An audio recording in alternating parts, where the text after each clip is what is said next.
Thank you Jesus. परमेश्वर का धन्यवाद करते हैं आज के सुंदर समय के लिए जिसने हमें समा दिया कि हम आपके रूबरू हो। तो व्यूवर्स, हर बार की तरह इस बार भी मैं आपके लिए लेकर आया हूं एक ज़बरदस्त वचन का क्लिप जो आप अपने मोबाइल स्क्रीन पर देख रहे हैं। तो व्यूवर्स, देरी ना करते हुए मैं आपको वचन की ओर लेकर चलता हूँ। Let's go. बाइबल कहती है जो ऊपर से आता है वो सर्वोत्तम है, लेकिन ऊपर से जो आएगा वो तभी आएगा जब आप मांगेंगे। क्योंकि वचन कहता है मांगो तो दिया जाएगा।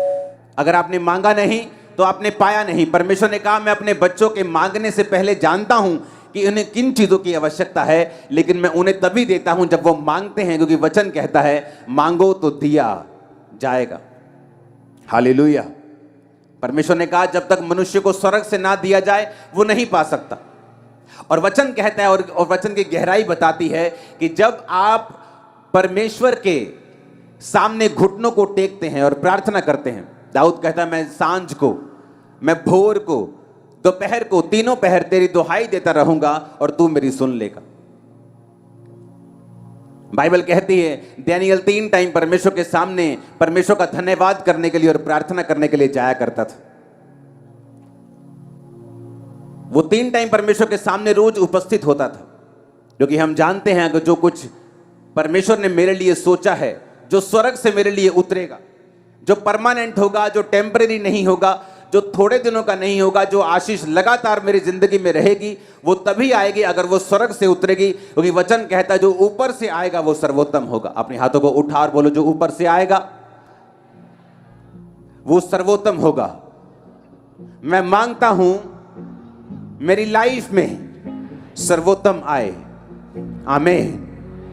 यीशु मसीह ने कहा अगर मनुष्य को स्वर्ग से ना दिया जाए तब तक वह कुछ नहीं पा सकता। संसार की ब्लेसिंग लोगों की आती चली जाती, आज वो अर्श पे हैं, कल वो फर्श पे हैं, लेकिन परमेश्वर ने कहा अगर तुम्हें स्वर्ग से दिया जाएगा तो वो आशीष परमानेंट होगी, वंशों तक चलेगी, वो सर्वोत्तम होगी। आमीन। जो आपने प्रार्थनाएं शुरू की हैं 365 दिनों के लिए, जो उसने आपकी लाइफ में काम करना शुरू कर दिया है।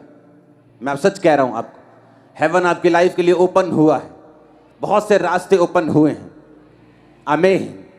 अगर हम पुराने नियम में देखें, जब परमेश्वर ने मूसा को कहा था कि तू इस तरह का तंबू मेरे लिए बनाना, और उस तंबू में अगर हम देखते हैं 4 नंबर फोटो के ऊपर, तो उस तंबू में बाइबल कहती है कि जब पवित्र स्थान में जाते थे तो एक लैंप होता था जो 7 दीवटें होती थी, जो पवित्र आत्मा की निशानी है।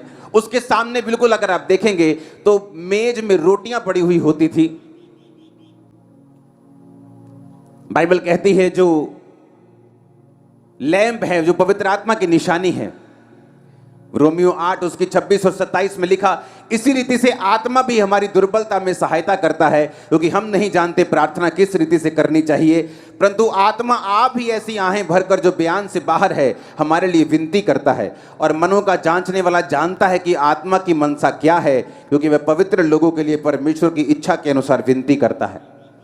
बाइबल कहती है कि वो आत्मा हमारी दुर्बलता में सहायता करता है, क्योंकि हम नहीं जानते प्रार्थना किस रीति से करनी चाहिए।